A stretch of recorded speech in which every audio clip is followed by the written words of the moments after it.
मौजूदगी हर जगह है और धरती पर हमारे अस्तित्व का अधिकांश हमारे नियंत्रण में है। हमने अपनी निगरानी के लिए अंतरिक्ष में उपग्रह लगाए हैं, किसी भी अघटन के खतरे से खुद को बचाने के लिए। लेकिन हम आज भी आशंकाओं की चपेट में हैं। हमें खतरा है एस्टेरॉयड से, बीच बीच में जिनकी मौजूदगी के संकेत हमें मिलते हैं। कुछ अरसा पहले ही 20 मीटर का एक ब्लू व्हेल जितना लंबा एस्टेरॉयड तेजी से हमारे उपग्रह के पास से गुजरा।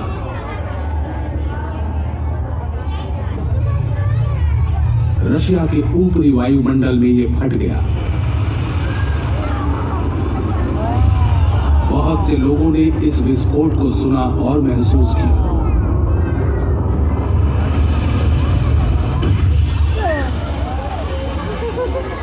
बहुत से लोग घायल भी हुए। बर्फीली झील के इस छेद से उस चट्टानी टुकड़े के आकार का अंदाजा होता है जो आसमान में नहीं जला। छोटे एस्टेरॉयड भी बेहद खतरनाक हो सकते हैं। तो हम अपने बचाव के लिए क्या कर रहे हैं? क्या होते हैं ये एस्टेरॉयड?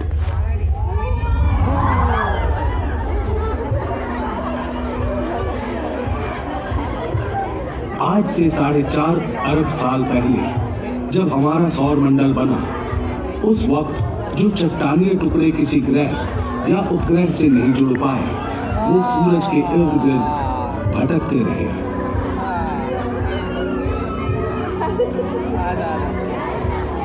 भटकने वाले उन्हीं टुकड़ों में से ज्यादातर एस्टेरॉयड बन गए। इनमें से कुछ ठोस चट्टान हैं और बाकी कुछ की सतह से पानी होने का प्रमाण मिला है, जो हमें हैरान करता है। क्या एस्टेरॉयड की टक्कर से ही धरती पर पानी आया और जीवन की शुरुआत हुई है?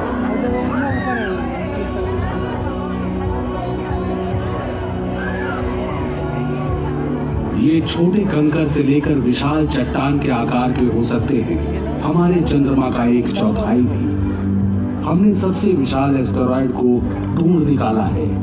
ये पृथ्वी से टकराव के रास्ते में नहीं आता, लेकिन इस जैसे छोटे एस्टेरॉयड से हमें ज्यादा खतरा है। फुटबॉल के मैदान से भी छोटे, इन्हें खोजना कठिन है, लेकिन हम ढूंढ रहे हैं।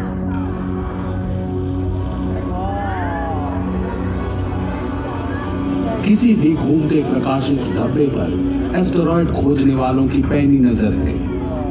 इस काम में सिर्फ धरती के टेलीस्कोप नहीं लगे, बल्कि हमारे अंतरिक्ष में भी टेलीस्कोप लगे हैं, ताकि हमें दूर तक और अधिक साफ दिख सके। जब गवेषकों को कोई एस्टेरॉयड दिख जाता है, एक 3 आयामी मॉडल में एक बिंदु से इसे दर्शाया जाता है और नजर रखी जाती है। ये बताता है कि क्या यह धरती के इतना करीब आएगा कि हम इस पर गौर करें। हम कई दशकों से एस्टेरॉयड पर नजर रख रहे हैं। आज हम जानते हैं कि इनकी संख्या करोड़ों में है। ज्यादातर मंगल और बृहस्पति के बीच के एस्टेरॉयड बेल्ट में सूरज की परिक्रमा करते हैं, लेकिन सभी नहीं। कभी कभी कोई एस्टेरॉयड घूमते हुए इस विशाल गैसीय ग्रह के पास चला आता है। बृहस्पति का शक्तिशाली गुरुत्वाकर्षण इसे खींचकर बेल्ट से बाहर कर देता है, जैसे कोई विशाल गुलेल हो।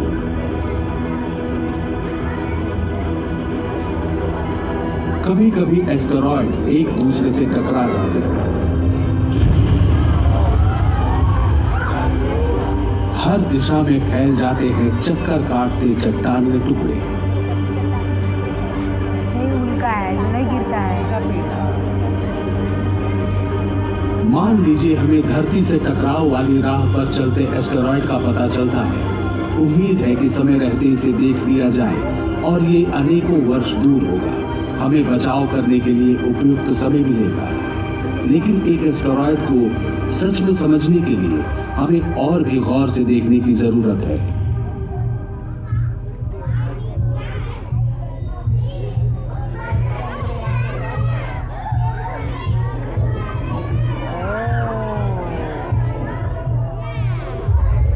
मानव रहित यान इस सफर पर निकलेंगे, सूचनाएं इकट्ठी करेंगे, पता करेंगे आकार, आकृति, घनत्व, संरचना, आंतरिक बनावट, परिक्रमण और गुरुत्वाकर्षण का विवरण। इससे हम जानेंगे कि आगे क्या करना है। सारे विचार ड्राइंग बोर्ड पर हैं। इनमें से 3 हैं। ये है इंपैक्टर। इसे एस्टेरॉयड पर नियंत्रित और निश्चित समय पर प्रहार करने के लिए डिजाइन किया गया है।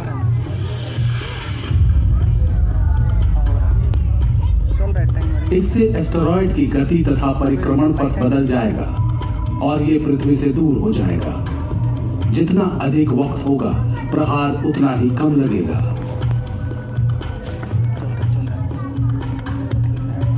यदि कम से कम 1 दशक का समय है, हम एस्टेरॉयड के पास से बड़ा अंतरिक्ष यान उड़ाते हैं। इस यान का हल्का सा गुरुत्वाकर्षण इसे अपने मौजूदा रास्ते से हटाने के लिए काफी होगा, ताकि ये पृथ्वी से ना टकराए। और यदि सारे प्रयास असफल रहे और वक्त ही खिलाफ हो, तो एक खतरनाक उपाय ध्वंस कर देगा इसे।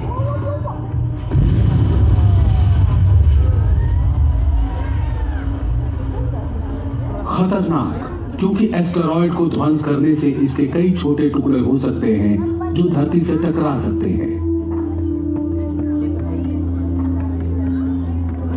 लेकिन आप क्यों हैं यहां? एस्टेरॉयड के संभावित चोट से रक्षा करने के लिए तो नहीं, क्योंकि ये काम तो मशीनों का है, इंसानों का नहीं। यदि आप यहां हैं तो वजह है कि आप एक एडवेंचर का हिस्सा हैं।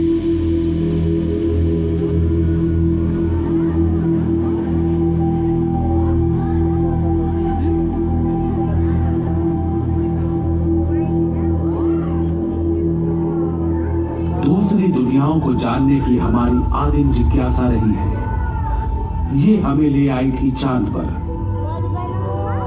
आज ये हमें ले चली सौर मंडल के पार। अपने ग्रह से परे जीवन खोजने की जिज्ञासा लिए हमने पहचानी दुनियाओं की सैर की, अनुमान किया कि वहां पानी है। इसी कारण मंगल के बर्फीले ध्रुवों और इसके उपग्रहों में हमारी रुचि जगी। फोबोस और डेमोस। सेरिस पर भी पानी होने की प्रबल संभावना है, एस्टेरॉयड बेल्ट में जो है विशालतम। हाल ही में हमने इसकी सतह पर कई चमकीले धब्बे खोज निकाले हैं। माना गया कि या तो ये बर्फ है या सूखी हुई गाद।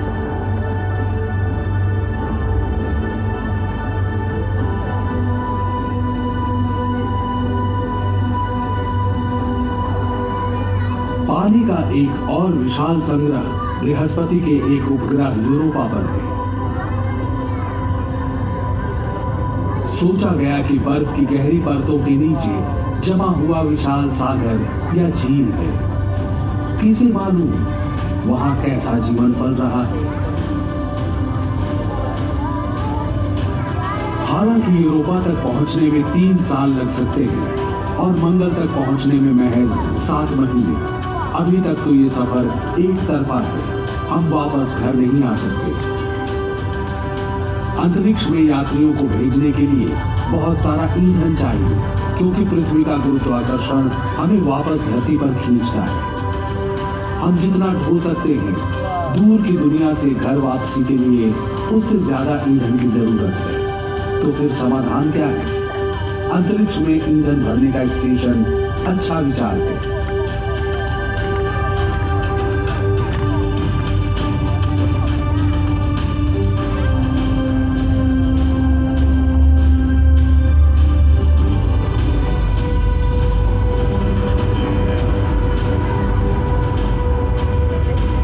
लेकिन एक ऐसे छोटे या बड़े स्टेशन के लिए भी पहले धरती से ही ईंधन ले जाना पड़ेगा।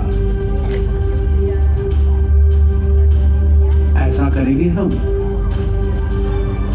अगर हमें एस्टेरॉयड से अपना ईंधन नहीं मिल जाता तब। चंद एस्टेरॉयड के भीतर उपयोगी संसाधनों का खजाना है, जैसे कि जल मिश्रित खनिज। इनमें से जल कणों को अलग कर रासायनिक प्रक्रिया द्वारा हाइड्रोजन ईंधन में बदला जा सकता है।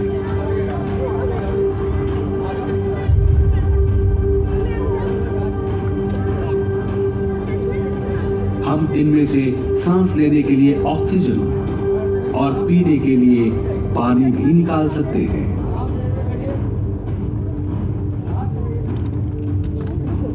रोबोट इंसानों से पहले भेजे जाएंगे। वो एस्टेरॉयड की संरचना का निरीक्षण करेंगे, इसके गुरुत्वाकर्षण का नक्शा बनाएंगे एवं पीछे आने वाले अंतरिक्ष यात्रियों के यान उतरने के सुरक्षित स्थान का पता लगाकर चिन्हित करेंगे। यहाँ धरती पर हम तैयारी करेंगे हमारे सबसे चुनौतीपूर्ण अभियान की। इंसान अभी तक चंद्रमा तक की दूरी ही तय कर पाया है। इसकी मोहक तस्वीर कई बार धोखे में डालती है। सांस लेने को हवा नहीं, तापमान का चरम उतार चढ़ाव ये निवास योग्य नहीं है। फिर भी यहां तक की कई यात्राएं हमने की हैं।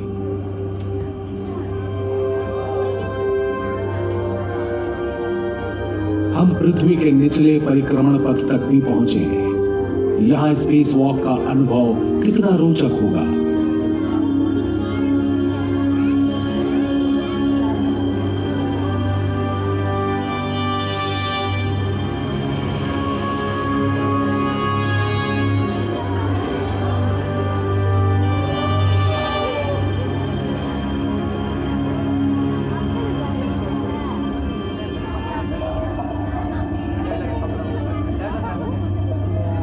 पृथ्वी से 400 किलोमीटर ऊपर इंटरनेशनल स्पेस स्टेशन में अंतरिक्ष यात्रियों के छोटे दल रहते हैं, महीनों तक काम करते हैं।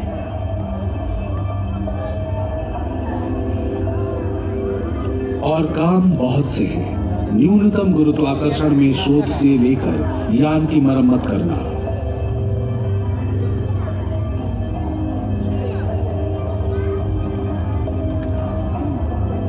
खास प्रयोगों से हम अपने शरीर पर भारहीनता के प्रभाव के बारे में सीखते हैं, जानते हैं अंतरिक्ष यात्रियों के स्वास्थ्य पर होने वाले प्रभावों के बारे में।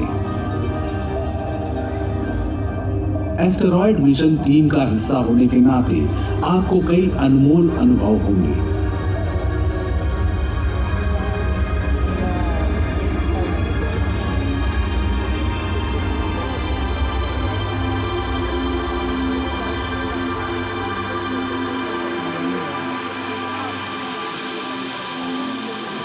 अंतरिक्ष के प्रशिक्षण का एक और स्थान है दूर पृथ्वी के ऊपरी परिक्रमण पथ में।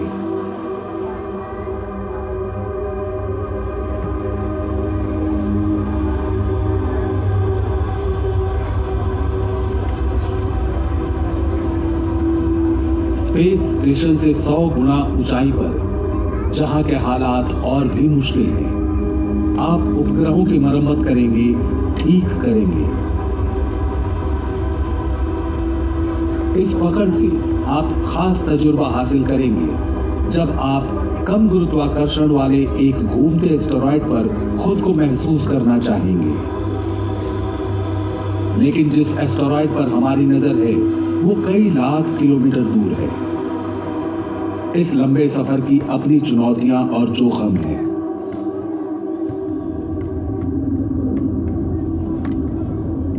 आप अभी धरती के चुंबकीय घेरे में हैं।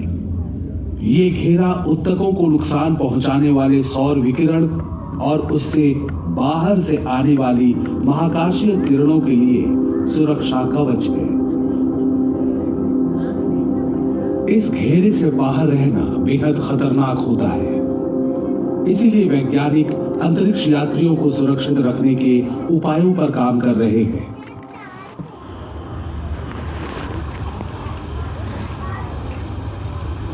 अविश्वसनीय रूप से पानी एक समाधान है। अंतरिक्ष यान को पानी के पतले आवरण से ढकना विकिरण का प्राकृतिक कवच हो सकता है, लेकिन ईंधन की तरह पानी का वजन भी ले जाने के लिए ज्यादा है। इसीलिए हम अब भी एक समाधान खोज रहे हैं।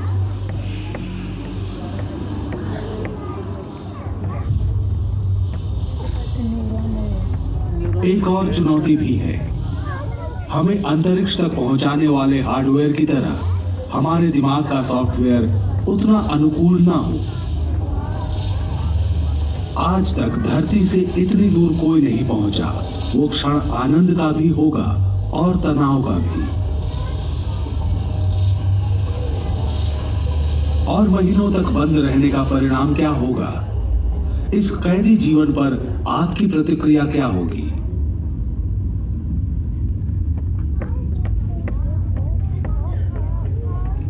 खैर, आपके इस एडवेंचर की अच्छाइयां ज्यादा है। अंतरिक्ष यात्रियों ने चंद्रमा से धरती को देखकर खूबसूरत, शानदार, नाजुक कहा था। सबसे पहले आप ही होंगे जो इतनी दूर से धरती को देखेंगे। इस अनुभव से आपके भीतर कैसी भावनाएं उमड़ सकती हैं? धीरे धीरे हमारा ग्रह एक बिंदु में बदलकर नक्षत्रों से भरे आसमान में विलीन हो जाएगा। इतनी दूर किसी मुसीबत में जल्दी सहायता भी नहीं पहुंच पाएगी। इतना अलग थलग होकर कैसा महसूस करेंगे आप? आपकी इस महान यात्रा के बाद अगला कदम, जिसके लिए आप तैयारी कर रहे थे सालों से,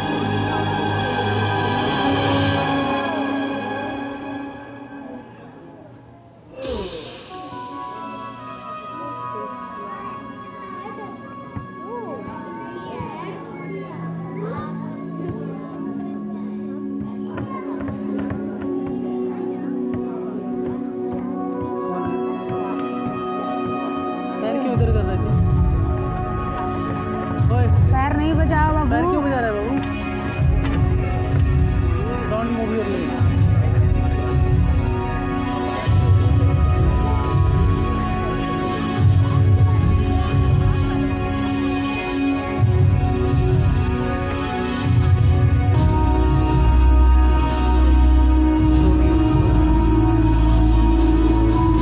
आप और आपका क्रू जो शोध, ज्ञान और अनुभव लेकर धरती पर लौटेगा, वो बेहद कीमती होगा। आप न सिर्फ एस्टेरॉइड की प्रकृति के बारे में समझाने में मदद करेंगे, बल्कि इंसानी तथा तकनीकी क्षमताओं को भी और आगे ले जाएंगे।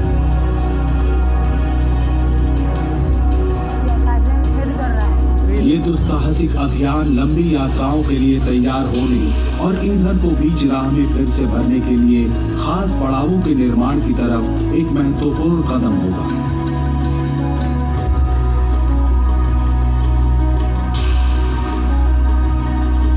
आप हमारे भविष्य के निर्माण में मददगार होंगे।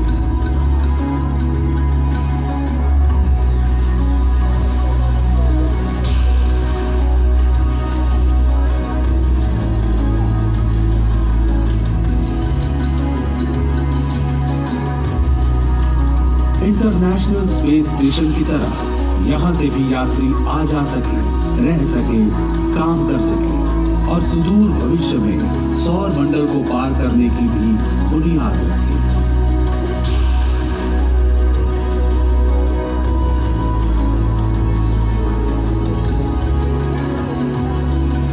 एस्टेरॉइड के भीतर ही मौजूद प्राकृतिक संसाधनों से ऊर्जा लेते हुए मानव जाति बहुत जल्द अपनी अब तक की महानतम यात्रा पर बढ़ चलेगी। दूर की दुनिया अब हमारी पहुंच में है।